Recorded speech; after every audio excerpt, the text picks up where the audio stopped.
Welcome to God Crimes, a podcast that believes cult survivors are worth celebrating, and the high control groups they come from are worth deriding. My name is Danny. I was born and raised as a Jehovah's Witness, and I was in it for over 3 decades. I left in 2021 and have been deconstructing the beliefs and rebuilding my life since. And I'm Maya. I'm a secular gal, and I'm so proud of Danny. And I love sharing these stories and helping to boost the critical thought in our world. I love it anytime that I tell you something that seems very normal to me, and you're like, fucking what? You used to do what? Yeah, some of the shit that you have told me is absolutely insane. It blows my mind. Yeah. So I think the most recent one that we talked about was devil cupcakes. Oh, yeah. Cupcakes that are in league with Satan the devil. And I feel like I kind of told you in a nonchalant manner and got a similar reaction. So we're like, hold on. We got to talk about what it's like to be one of Jehovah's Witnesses as a child going through the public school system. Yay! Yay! It's so hard just as a normal kid. I mean, it's unimaginable to me just how much weirder it would be. You know, kind of as like an outcast. Yeah. I mean, to start getting into it, I would say one of the first things that becomes very clear when you're a Jehovah's Witness going through public school is you are going to be a pariah. You are going to be an outcast amongst your peers or students, and then even to the teachers. And that is for a number of reasons. But one of the first ones that comes to mind are Jehovah's Witnesses are not allowed to celebrate holidays, right? And a lot of people know that. But that extends, of course, to school, right? So an example is kids are not supposed to eat any cupcakes or birthday cake or do anything related to like any birthday celebrations of their classmates, right? Yeah, because the devil's in there. The devil is in there. in that cream cheese frosting or the devil's in the calories. That's right. And those empty calories. That's right. The devil will go straight to your hips. Oh, God. I asked my mom the other day if I had ever eaten any cupcakes as a kid. Because, like, thankfully, I can't remember a lot of this stuff. But, like, especially when I was in, like, kindergarten or first grade. And so I never ate any birthday cakes. But I remember, like, just having the feeling of, like, God, everyone has a little square piece of cake with sprinkles on it and white frosting. And it's yellow cake, which is my favorite. And that looks delicious. And they're all on these little paper plates. And everyone takes them back to their little desk and they're eating them. And I'm like, oh my God, that looks so good. But I had to deny myself for the Lord. For the Lord. For the Lord. Yeah. Yeah, totally. So that was just like the big feeling, like kind of missing out on some delicious sugary calories. And of course, this extends to like Valentine's Day, like couldn't like participate in like writing Valentine's Day cards or receiving them. And Thanksgiving, I remember like when the kids would like put their hand on a piece of paper. Oh, the hand and turkeys. Trace their hand. Exactly. To make like hand turkeys. I couldn't do that. So I had to do, it's so stupid. No hand turkeys for you. No hand turkeys for you. You're too pure. I have a rep with God to maintain. That's so right. if I were to draw a hand turkey, my reputation would be in the fucking toilet. It would. And then I could be, killed in Armageddon. So Absolutely. pretty serious business for a little 6-year-old me, right? No, what the fuck would I draw? I would draw something else. Like my teachers would bend over backwards to be like, okay, well, since you can't draw like a hand turkey, maybe you can draw something else. I wish I could remember at this point, but something hand related. Like I had to trace my hand and just draw something else. And I swear to God, I remember being in like 2nd grade, 3rd grade or something or 1st grade, 2nd grade in like Mrs. Beck's class. And like, you know how they put the students' art up on the wall, like all the turkeys in like the hallway, like there would be like, 25 turkeys and then just one fucking traced hand devoid of meaning. Just as God would want. Yeah, just as God would have wanted. That's so it just paints such a clear picture of being just a little weird outcast kid. I feel so bad for those teachers too, because their job, I mean, you're just this sweetheart little boy. Like, they don't want you to feel bad, but they also know that, like, they can't, like, tread on the toes of your, like, parents. And it's just such an awkward place to be in as a teacher too. Yo, exactly. And like, if you're a teacher out there who are dealing with like a little Jehovah's Witness kid in your class, I don't know, a couple of things come to mind. Like, number one, you know, our knee-jerk reaction is like, well, we are a pluralistic society. We want to be welcoming to all creeds and whatevers. But just like, always keep in mind that that is a one-way street, right?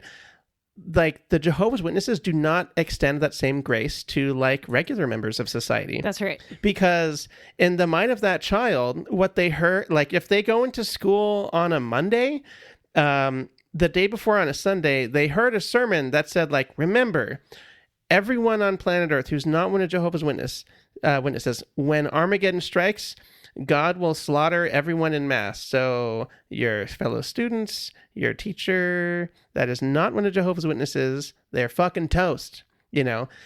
And they, you know, the Jehovah's Witnesses sincerely believe that they are the only people that should be on planet Earth.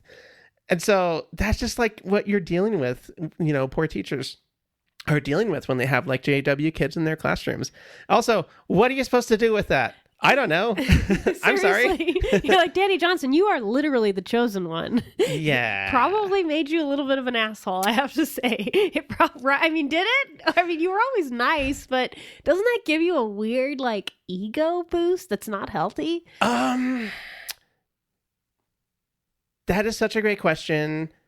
I'm going to say that I never wore that on my sleeves. Like, I never had an attitude of like, I am high and mighty in front of all these people. Like, especially when I was a kid, it was much more like, this is what I'm told I'm supposed to do. That like, makes what do you sense. want from me? Because you wouldn't really have time to develop like a personality around it because it's not natural, because you're not actually better than all your peers. Like, you are just a little child wanting to make friends, but you're being told you're not really supposed to make friends unless they're also a Jehovah's Witness, because your new friend, little Timmy, might get slaughtered tomorrow.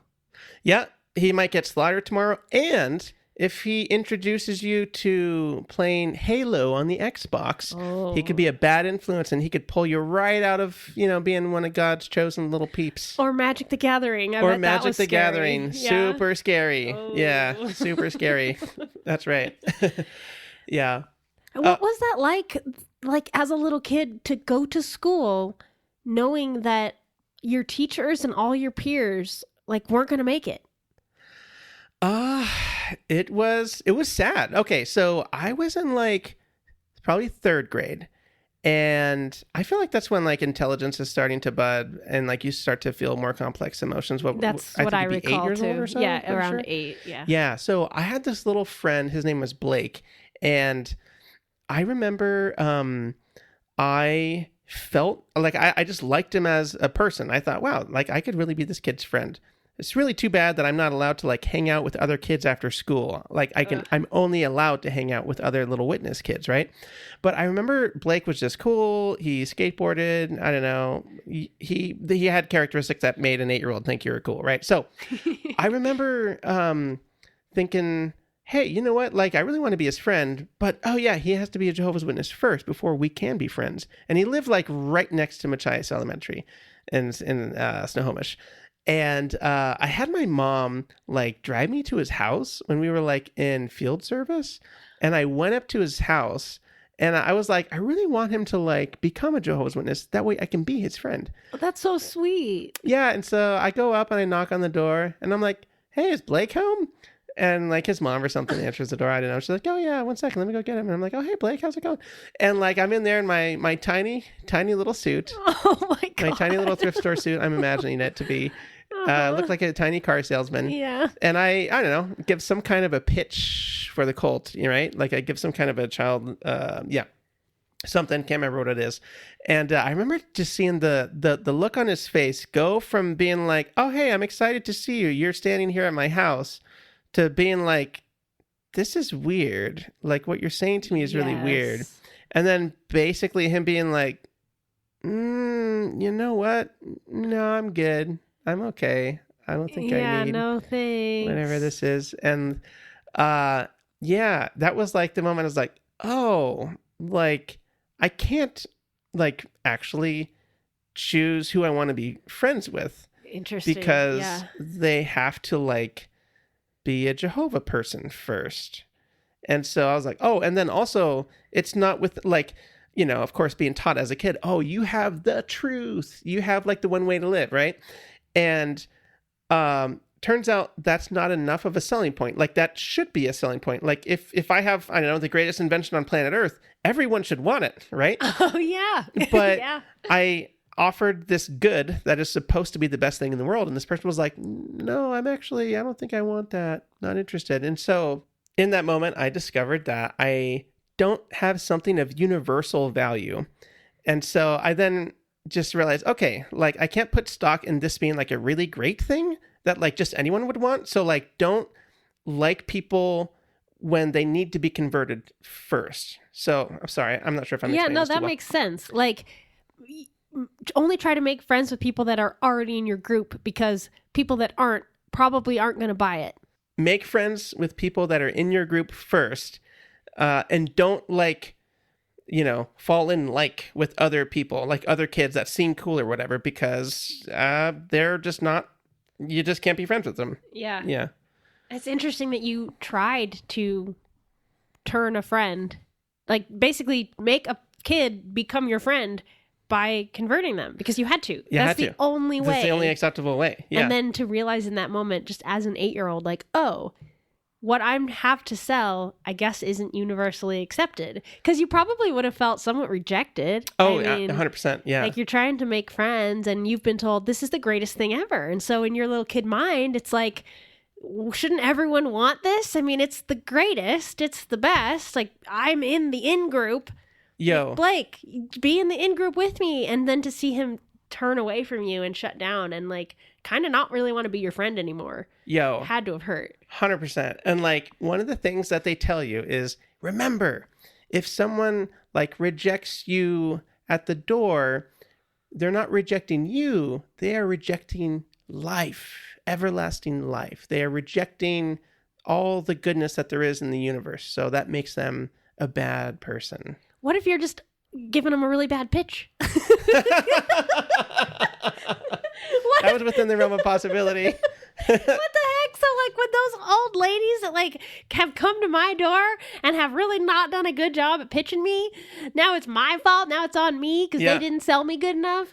I just said bye to life and happiness and the greatness of the universe, or whatever you just said. Yeah. That's crazy. That's funny. Yeah. What if you're a shitty salesman and you're selling life? You know, it's like, well, too bad for you. You don't get to be alive, I guess. Yeah. Remain alive. Oh, God. Yeah. Not good. Not good. So back to the cupcakes, which is the important matter at hand. Did you ever eat a forbidden devil cupcake? I never ate a forbidden devil cupcake, and I double checked. Okay. In kindergarten, a similar thing happened. Basically, I was afraid that I was going to be like embarrassed or like, you know, a little social pariah because it was like Valentine's Day and everyone was going to pass around like little Valentine's notes. And I like saw that coming. I think they told us like the week before as kids, like, remember, this is going to be happening. So I told my mom, hey, like pick me up in the middle of the day before this like little Valentine's Day card exchange thing kicks off. Gosh. And my mom like forgot or didn't make it in time. And so I ended up having a tiny little bag, and just the kids were walking around and kids put like little Valentine's Day cards in my things. Of course, I did not give any Valentine's Day cards, right? Because I wasn't supposed to. And yeah, I felt horrible. Like I just talked to my mom about this, but like I felt like so scared that God was like watching me in this moment, like accept little Valentine's Day cards. And I felt like absolute shit. That's so sad.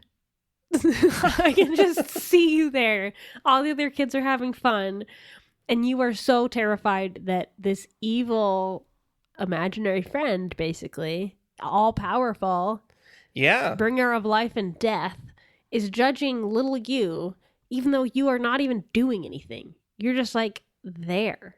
Yeah, just kind of actively standing there. But like, I didn't do enough to take myself out of the circumstances, you know? And so like, therefore I'm like liable for that. That is so much pressure to put on a tiny child. I don't even understand how you haven't. Yeah, I was a kindergartner. I was 5, you know, just so crazy. How are you such a well-adjusted adult? I'm going to ask this a lot of times on this show because that is crazy to me. Yo, deconstruction. Yeah, deconstructing like all this bullshit. Gotcha. And just like when I left the group, like doing that in the right way and just like realizing what it is and like really understanding how their grift works and just kind of realizing, oh, like this is all fiat. It all has no power. So like, I think that has allowed me to like let go of a lot of stuff. But yes, I would very much like this podcast project to pay for a therapist. So that's my manifesting for the day. That's a great goal. Yeah.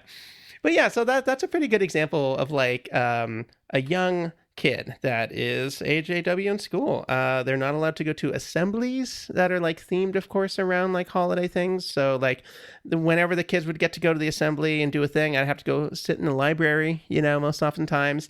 During like music class, if we were doing like any holiday themed songs, I would have to put down my recorder and go walk and sit in like my classroom just by myself usually. Yeah, I just couldn't, because you couldn't possibly, it would hurt God's feelings so much if you did jingle bells, boop, boop, boop, boop, boop, boop, boop, boop. Yep, if I played too many notes of jingle bells, I could have Jesus' sword at my throat at a moment's notice. Yep. Yep. So that was the whole thing. Yeah, that's pretty much like elementary school, I would say. And then in middle school, I just discovered, like, you know what? I just kind of need to be under the radar. Like, I need to just kind of exist at a layer beneath all of, like, the social structures and pressures and all that stuff. And middle school, yeah, I'd, like, pretty successfully cruised under the radar, I would say. So, yeah, not too eventful. I will say, though, in my 9th grade, I had a science teacher who just has been living in my brain rent-free for such a long time, and he was just excited to like blow up a balloon of hydrogen and then light like a match taped to the end of a yardstick, you know, and then he was like, okay, everyone cover your ears or whatever, and then he blew up the hydrogen balloon in the middle of the class. It was awesome. That's amazing. Science teachers are so unhinged. Just like generally speaking. I had a couple kind of unhinged science teachers too. Yeah, I feel like his whole like disposition, he was an old guy, and his whole disposition was like, hey guys, check this shit out. It was awesome. It was the coolest thing ever. And then something I'll remember always too, he walked us out into the football field and he was like, okay, we're gonna like get an understanding of the difference between the speed of sound and the speed of light. And so he had a kid hold a garbage can, an empty garbage can, tilted over on its side, tipped over, and he would like swung like a stick at it, and we're all standing like within 10 feet, and we're like, okay, notice like the sound comes out at the same time as when he hits it, right? So pretty cool. And then we walk like 100 yards down the field, he hits it again, and we all look back, and he hits it, and then the sound comes, hits it, then the sound comes, and then like walks even further, and like it was totally disjointed. Like he would hit it, nothing would happen, and then a sound would happen. And it was so cool just like to understand like, oh, like our world is fundamentally understandable. Everything can be learned and understood. And like those seeds were planted in my mind at that point. And I loved the idea of science at that point in time. And like that was something that would later prove to be just huge in my like escaping the group. I find it fascinating that they even let you learn about science and history and these things. I mean, I'm sure that like in an ideal world, there'd be more homeschooling. Like as in an ideal Jehovah's Witness world, they would probably do more homeschooling. I find it interesting that you went to public school in the first place. Yeah, I think a big part of that has to do with Jehovah's Witnesses are very poor. Like the majority of their congregants are like living beneath the poverty line because they don't encourage higher education, people to get good job training or things like that, they encourage people to be janitors and low-level construction laborers and stuff. And so I think a lot of families just don't have the resources to not have both parents working. That makes sense. Yeah. So thank God that so many kids have to go at least get through public school. Yeah. And like, if a teacher were asking me like, wow, what do you do with one of these kids today? And I mean, honestly, I think that critical thinking should just be taught in every single school. Like, toss out all the cursive lectures, probably. I'm sure that's very gone already. But anyway, yeah, critical thinking skills are just so essential. Like, that is the inoculant to kids staying stuck in this life trap, Yeah. So fast forward to high school, and it was becoming very clear that I really wanted to like date a girl, just like bum bum bum. Oh no! Yeah, the girls, they were looking cute. Yeah, I was one of them. Yes, you were. You were out there. I didn't know you yet. I know. Yes, but so that put me in a really precarious position, right? So, of course, Jehovah's Witnesses, like, you cannot have sex before you're married. And if you do, that is an excommunicable offense. Yeah. Like lose your family, lose your community, and be killed by Killer Christ. Yeah. I mean, exactly. Like, there are immediate consequences. Yeah. Like, if you had hardcore parents, kind of like I did, they'd be like, we will kick you out of the house, if you, like, get disfellowshipped. You will literally become homeless. You will literally become homeless. Like, so it's literally not an option. It's kind of like have sex before marriage or die is basically the options being presented to you.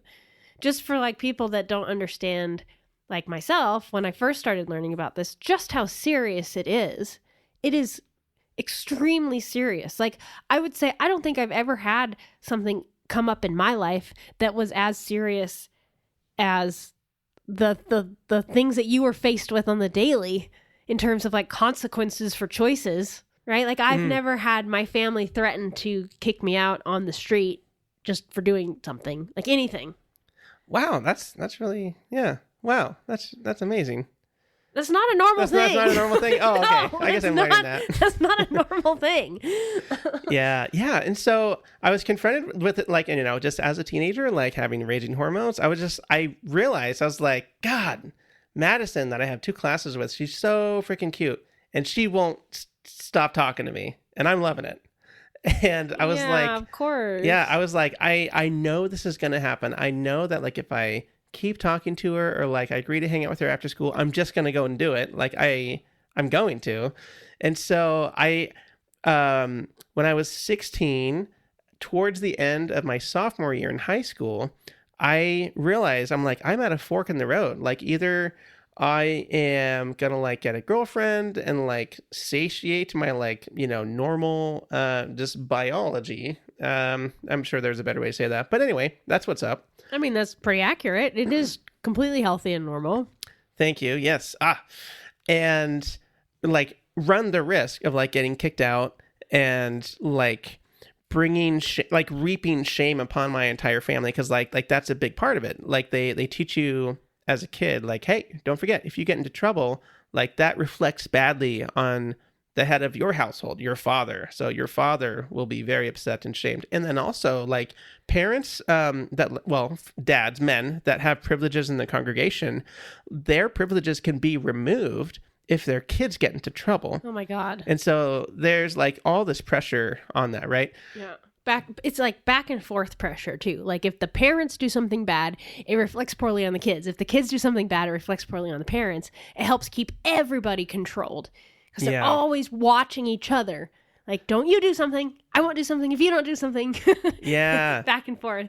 Yeah. I also just want to throw out there that, like, we're talking about sex before marriage, but it's so much more intense than that. It's like kissing a girl or being in a private space with her. Or like hanging where you out. Could be like accused. Yes, exactly. It doesn't even have to mean that you actually did do that. Mm-hmm. Like when I was a teenager, my first boyfriend and I spent a lot of time alone, but we were 15 and we were just experimenting like in healthy teenager ways, like kissing and touching each other. And like, we did not have sex, but if you had done what I did, that would still count. Like, you would still be out. You know, like, even if I think based on the amount of time that I spent one-on-one with this boy and we were like doing things under our clothes, right? Like, that would still count. That's enough. That's enough of a God crime. Even if you didn't actually have sex with this person, even if you just did like a very healthy, normal sexual expression, doesn't matter. Like,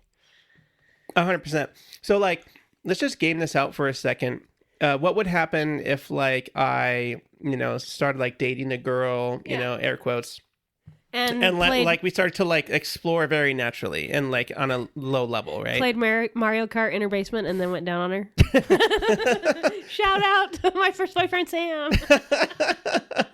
Nice. Yeah, it was great. So so imagine if that happened to me. So one of the structures of like punishment that the Jehovah's Witnesses have in place is if you do something wrong, they will take, like me, for example, like a teenage boy, like a 16-year-old teenage boy, extends to girls too. For the hypothetical, imagine that this is a girl. A girl gets into like a little bit of trouble, right? She is expected to walk into the Kingdom Hall by herself. Her parents can remain outside of the building, outside of the locked building. And she is supposed to sit down in a locked private room with between 2 to 4 congregation elders, or like adult men, right? And they will ask men between the ages of like 40 to 70. Yeah. Right? Like, yeah. That's extremely typical. And what they will do is they will ask like really personal, invasive questions to like get to the bottom of what happened. Like they will be like, okay, like where did you touch this other person? Where did they touch you? Did you enjoy it? Oh, did you? God. Yeah. Like, and I have been through that for like a different thing, which I'm sure I'm going to get into at some point. During the sexisode, yes. Shout out to the future sexisode, right? Anyway, yeah. So I knew, I was like, okay, if I got into trouble, I'm going to be sat down and like an adult, with an adult friend that like I help him rake his leaves or whatever on a regular basis. Like we do, like I know him in the congregation, and then like we also have like a personal relationship. But they're going to sit my ass down and like ask really probing and invasive, just gross questions. They feel entitled to do that, which is so insane to me. That has to count as some form of sexual abuse, does it not? Oh, here's the thing. So you're a minor. Oh, like, yeah. Yeah. That's gross. It's totally gross. Okay, so like in my mind, they weaponize intentional infliction of emotional distress as a control mechanism. And so that's like what is on the board, right? So I'm staring that down. I'm like, okay, it's either I risk that or I drop out of high school. I'm like, okay, what are the benefits to dropping out of high school? And here's what I talked to like the congregation elders about, because I was like, okay, so as you guys know, the end of the system is very near. Any day now. Any day now, right? So it could happen before I even graduate high school. I was told my whole life, hey, you're not even going to graduate high school because the end of this system of things, the end of the world is going to happen before then. And so I was like, well, I was told that my whole life. I'm almost done with high school. I should hedge my bets and like get out now to focus on God shit so I don't get into trouble by like just like, having like a natural sexual experience or whatever. Being around too many girls. Exactly. Boom. Also, for context for listeners, Danny was supposed to graduate in 2009. So correct. We're how many years past when it was definitely all supposed to go down? Hold on. Let me check my watch. Killer Christ has not reigned supreme over the earth at this point. Not yet. It's almost like every doomsday prediction ever has always been wrong. Wow. Big shock. Yeah, dude. So I went to the congregation elders and I'm like, hey guys, I'm thinking about dropping out of high school because the end of the system is near. Anyway, also like if I stay in school, like there's too many cuties. I'm going to get myself in trouble and risk death in the short term, probably, but then it definitely in the long term. Yeah. Well, risk being homeless in the short term, death in the long term. So I'm like, what do you guys think I should do? And what do they say? They say, that's a personal decision. You don't want to get into trouble. Jesus Christ says one should cut off their own hand instead of let it fall into sin. Did they actually say that to you? Oh, I heard that. All the time. Yeah. But like, I think that was one of the things that they told me. So like, basically what they do is they give contradictory advice. They say, well, that's your decision. A lot of people think high school is very important for getting a job, all that stuff. At the exact same time, like Jesus expects you to commit self-harm in order to adhere to his principles, So that's the information that I was given. And so I'm like, okay, well, like what I'm hearing you say is, of course, like job is good to get with high school degree, but what's more important is my spiritual salvation. Exactly. And then not like risking like my future. And so I was like, okay, it seems like what I'm hearing is I should drop out of high school. Like that would be better for my life. And they're like, well, it's a personal decision. And I mean, towards like the end, because like I kept pressing this. I was like, guys, like I need help. Don't just, I need some guidance here. And at the end of the conversation, it was, well, yeah, that seems like a good idea, basically.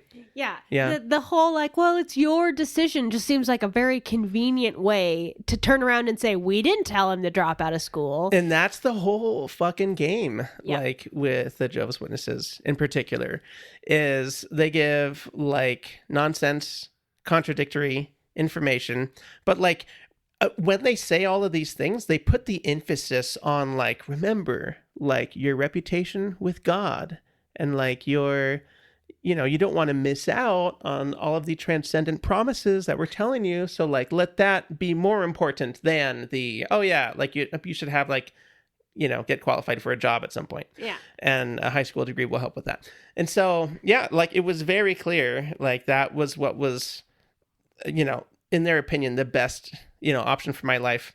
And spoilers, Armageddon did not come before 2009. I feel like that's worth restating for anyone that needs to know. Very important. But yeah, so I dropped out of school and I became a regular pioneer. Wow. And how old were you when you dropped out? This was 16.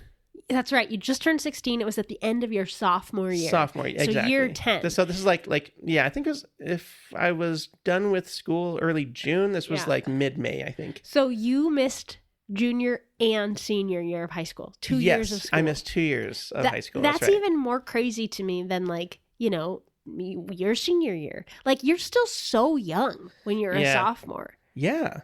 And yeah, to have like the obvious answer is no, you shouldn't drop out of school. What are you talking about? And like the fact that the elders didn't say that to me is just paints the picture very clearly. Like obviously they're like, hey, free cult labor, awesome. Like, get you out there pioneering, like working for free for us, awesome. We've got this young gung-ho guy, like he can spend the next 2 years working for us. Like that's so much more valuable to them than having you in school. Yeah, dude. Like I think part of the game is to like the game of religions, probably cults especially, is to like capture the like pent up like I want to say sexual energy of like young people 100%, and then direct that to their aims in like very short bursts. And it's a weird, creepy thing to do that they do. Mm-hmm. Yeah. So we got through high school. You did get your GED though, which is great. I'm proud of you for that. Yeah. I just fucked off for a year, just pioneering, which is spending 70 hours in the, what they call the full-time preaching work. But 70 hours a month, which is actually really hard to fill. Like walking around knocking on doors, it's really tough. You say that you fucked off, but you actually just like worked really hard for free. I did. Nothing. Correct. Yeah, I worked really hard for free doing nothing. Yeah. It's just to paint the picture accurately. So, what are some other things that little JW kids are not allowed to do? Ooh, yeah. Is the question. And JW kids are not allowed to engage in any extracurriculars. Oh, like any at all? Any at all. So like definitely no school sports. It's probably like the biggest one. Really? Sports? Why? Sports seems the least, theater is, there's a lot more Satan in the theater than on the track field. Than on the track and field. Yeah, that makes sense. Do you know why? I'm just so curious. Like, why would sports be especially bad? So sports are not allowed because you should not be doing anything more than what is legally required of you to go to school. So that's a big part of it. They beat the drum of like, you should not associate with any non-witnesses beyond what you are absolutely required to do.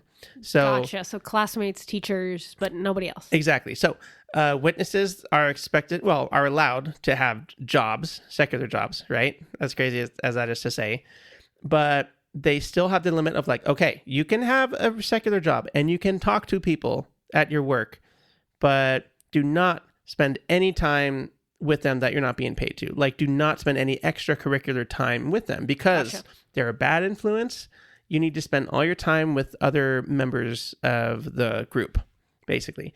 And so the way that works for kids is like, okay, you are allowed to go to school only because it is legally mandated. And if we get caught like preventing you from going to school, as much as we would like to do that, we would love to just make you sit in like JW school all day long. But if we get caught doing that, breaking the law, then that would look bad. That make the group look bad. And so it is the only reason that JW kids go to school is because the government requires it. And the church does not want to lose their tax exempt status or just like basically piss off the government. There we go. Yes. Yep, that checks out. But of course, their tentacles of control touch every part of a JW person's life, right? So like they, make you not do any extracurriculars at all. So no sports, anything you can think of, theater, nothing. Like you're not going to do it. Yeah. And like, if you do, like if parents like do permit kids to do that, then like, you're just like looked down upon, So it's so interesting because a lot of like the rules that I experienced, like were hard and fast rules. This is a rule, and like, it could be that maybe like in the early 2000s, like they kind of relaxed that a little bit, but like the culture is still the same, there was a recent update. I think it was in August or something of this year that the JWs on their like public broadcast website stuff, they said that they are now permitting adults to make the choice if they want to take on any additional learning or go to university, college, or whatever. This is brand new. Okay. That is not, they've never done this before. Hot off the presses news. Hot off the presses news. But the thing of it is, number one, they did not acknowledge like their mistake of like, hey, you know what, we were wrong to like prevent people from engaging in higher education. There's no apology. And then they still say like, now don't forget, you are still expected to read all of the cool propaganda, like study for all the meetings, study meeting prayer service. And that shit needs to come first in your life. And then maybe you can go to school. So, I mean, basically, it sounds like they're just admitting that up until now, they've been very anti-education. They're just admitting they've been anti-education. They're like, we didn't want you to go to school before, but now we've gotten enough pressure probably to say, hey, you can't tell adults they can't go to school. Like, that's not societally acceptable. So they're easing up on it just a little bit, but in a way it just makes them look more guilty because they're just finally admitting that that's how they've been all along. Yeah, any time that they like attempt to relax some of their extremely restrictive rules, not release them or like not let people out of them completely, but just like slightly loosen the grip, all that they do is bring attention to the fact that they are inappropriately controlling people's lives. Just like, wait a minute. Yeah, by you saying this, you're saying that, oh yeah, we've been in control of your education level all this time. Exactly. Yeah. But of course, in my story, back to that a little bit, when I quit high school, that was it. Yeah. Like there was no like ability, I guess, for me to like go and do any higher education or college or whatever. Like it was kind of I decided to become a phlebotomist actually, and do some like basically trade school stuff. And I went and I did that. And it's kind of like a gray area. Like the witnesses will be like, okay, if you're just doing like a trade school thing and you're not learning about the world or any other like critical thinking skills, then like, okay, that's fine. We're not crazy about it, but we won't like harass you and like attempt to, destroy your reputation. So yeah, it's really interesting. So you dropped out of high school, you got your GED, but you went back to school as an adult. And I think that is so impressive and absolutely worth celebrating. Thank you so much. I thought it was really, really important for me to kind of erase the mistake of being talked into / being allowed to drop out of high school, right? And so I decided to go back to school, like as an adult. So I was 31 when I decided to go to my community college, and I did 2 quarters in psychology with the aim of becoming a psychotherapist, or, just, I can't think of the other word. You wanted to help people with religious trauma, didn't you? Yes, thank you. Yeah, I wanted to like specialize. I wanted to be a counselor, therapist, exactly, and like try to specialize in helping people with religious trauma, because like I had recently gone through that, and I was also like just a fan of psychology and also needing like psychological support and understanding. So I was like, okay, I'm going to study this and like really understand this. And ultimately what happened with that was I became like stable, and I really got a good understanding of like my own mind and my own psychology. And I had realized, you know what? I think I can help people with religious trauma in another way, instead of like a one-on-one setting where I have to complete a master's degree, and then of course you have like a ceiling of what you can earn. That just is a lot lower than like other professions and stuff. And I was like, well, you know what? I think I was also kind of falling out of love with how restrictive like the requirements are for therapists. And then also, Absolutely. yeah. And just, also our psych program wasn't very good at our school. So for sure. No, I get it. I ultimately decided, you know what? I want to go into IT. It's a 2-year degree. I don't want to spend too much time and money going to school at this age. I kind of need to get back out into the workforce and just kind of start life. So I pivoted and I got my associate's degree in IT, and I learned so stinking much. It was so valuable to get like a degree.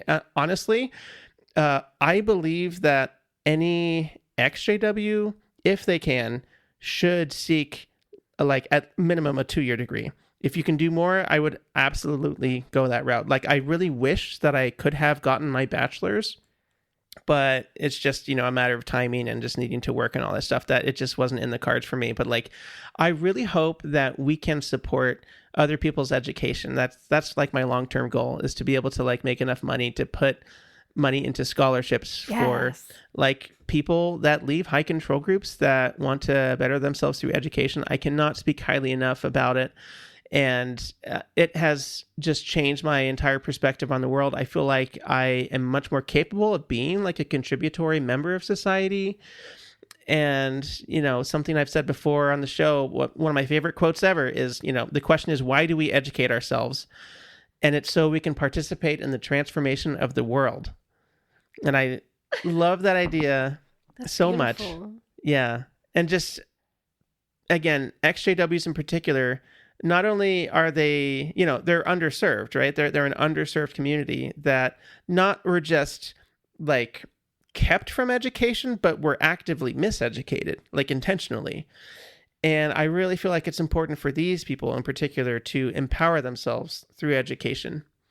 Yeah. Absolutely. And it's hard to go back to school as an adult. Oh my God. Yeah. I got to say, like, that was one of the hardest things was making the decision to go back. And I really thought my little community college was going to be chock full of like 19-year-olds that were just out of high school or whatever. But it turned out a community college was a really good place for me because it was adults of all ages. And I felt kind of silly, just like, man, I'm 31, going back to school. Like, I'm going to feel so out of place. Like, am I even going to be capable of this anymore? Because like maybe my brain is not like as neuroplastic as like young kids or whatever.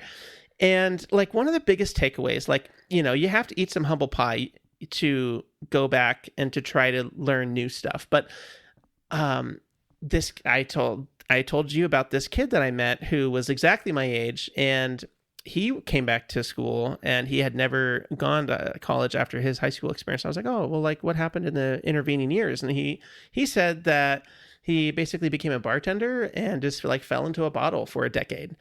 And I related to that so much because I was like, oh my God, that's about how long it's been for me since I could have gone to like college and stuff. Like I just like kind of wasted, approximately 10, 11 years or whatever at that point in time. And like, there's all sorts of reasons why people, maybe don't go to school or their life just kind of gets off track for one reason or another. And it was just really like empowering to realize that, and that it is really honorable to try to better yourself, even if it is a little bit later than you would have liked to. Yeah. It's always honorable, and it's always a good choice to try to make your life better. It's always worth it. Yeah. I also missed out on going to a regular college. And I've gotten a certificate in IT, and now I have a cool girl job. And like, I still don't even have my associates, but I did pursue further education and through my certificates. And I guess, I just want to throw it out there. Like, there are lots of options. Community college is truly good and valuable, and like pursuing certificate programs, just pursuing education and pursuing learning is so worth it. And you are never too old to try to change your life, try to make something happen, try to get into a new career, pivot. It's so important to be able to do that, to recognize when something isn't working and to have the courage to try a different path. And Danny, that's something I've seen you do, and it's super impressive and admirable, and I'm proud of you. Oh, thank you so much, Nev. Well, one other thing that I want to invite, people to ask questions. So if you have any questions like, what it's like for a JW kid, or if you're like a teacher and you want to, like inquire, like what's the best way to handle these sorts of kids, I'm absolutely all too happy to offer any like advice or just like any opinions or perspectives. So like, write on in to godcrimespod@gmail.com. Woohoo!